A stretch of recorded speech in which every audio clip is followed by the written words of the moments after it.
السلام عليكم، كي دايرين؟ لاباس عليكم؟ كلشي بخير؟ كنتمنى تكونوا بخير وعلى خير. اليوم ان شاء الله غادي نشاركوا معكم المطلوع بالبلبوله ديال الشعير وبالطحين الكامل وبالطحين ديال الشعير.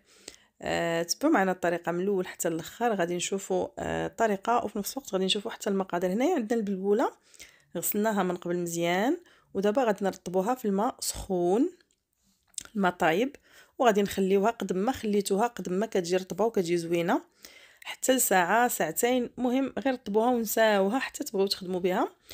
ملي كترطبوها راه كتولي على هذا الشكل هذا كيف كتشوفوا معايا. وهاد هاد العجينه البنات راه من الاحسن تعجن باليد باش كتعرفوا ان البلبوله تخدمات، لان ملي كديروها في العجانه البلبوله ما كتخدمش مزيان.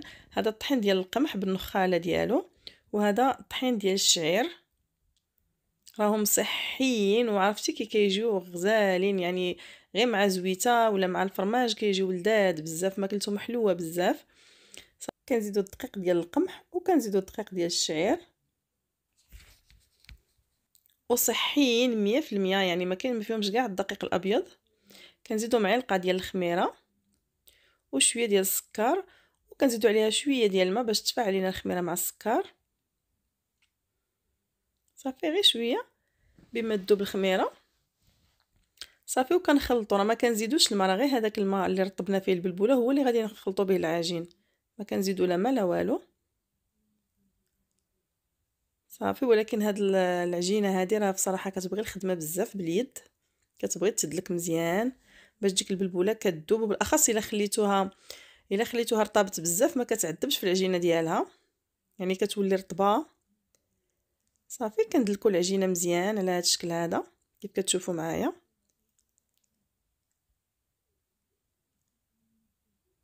وهادو البنات حنا كنسميوهم المطلوع.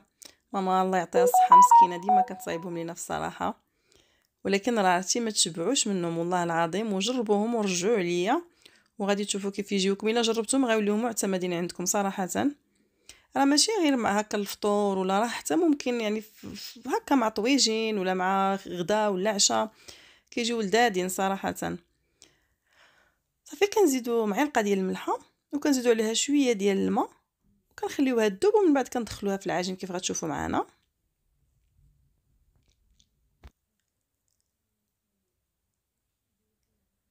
صافي. وكنعاودو ندلكو العجين باش ندخلو فيها الملحه.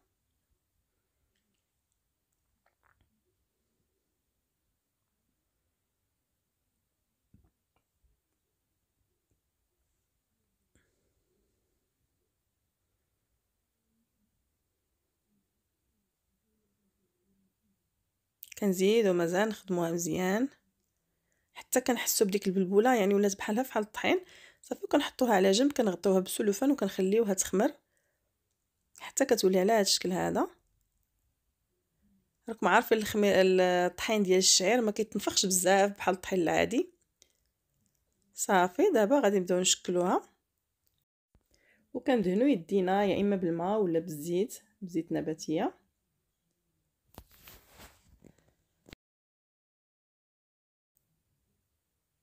شفتوا كي ولات دابا زاد ترطبت كثر.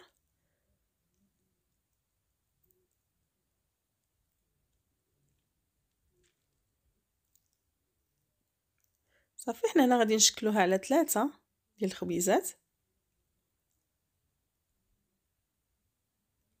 وكنقرصوها بالبلبوله ديال الشعير الرقيقه.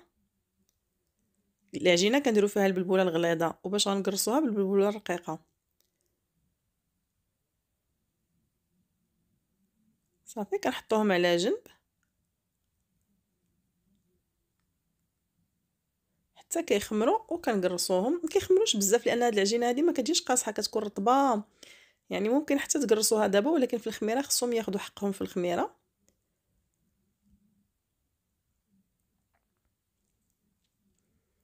صافي هذه هي الاخرى اللي بقات لينا.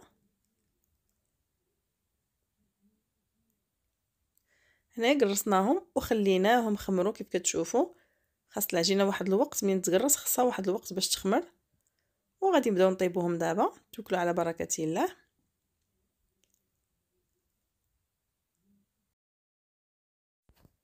صافي كنبقاو نحركوها هكا بشويه بشويه حتى كطيب من التحت وكنقلبوها على الجهه الاخرى. طبعا على نار متوسطه، ما تكونش العافيه مجهده بزاف.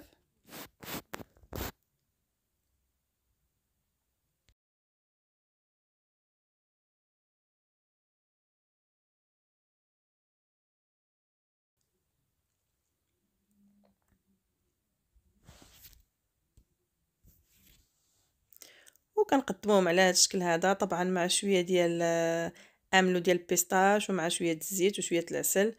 اللي بغى الفرomاج، اللي بغى ما كيمشيو مع اي حاجه، راه ممكن تستعملوهم حتى مع طاجين، يعني تكالو مع طويجين ولا مع، راه كيف قلت لكم البنات كيجيو لذاذ والله العظيم، ما تشبعوش منهم، تاكلوهم بلا حتى شي حاجه ما تشبعوش منهم، وفي نفس الوقت صحيين بزاف. وهذا هو الفيديو ديالنا ديال اليوم. كنتمنى ينال الاعجاب ديالكم، وخليوا لي كومونتيرات زوينين هما اللي كيحفزونا باش كنزيدوا لقدام. يلا خليتكم على خير في شي فيديو اخر ان شاء الله بوصفه جديده، مع السلامه.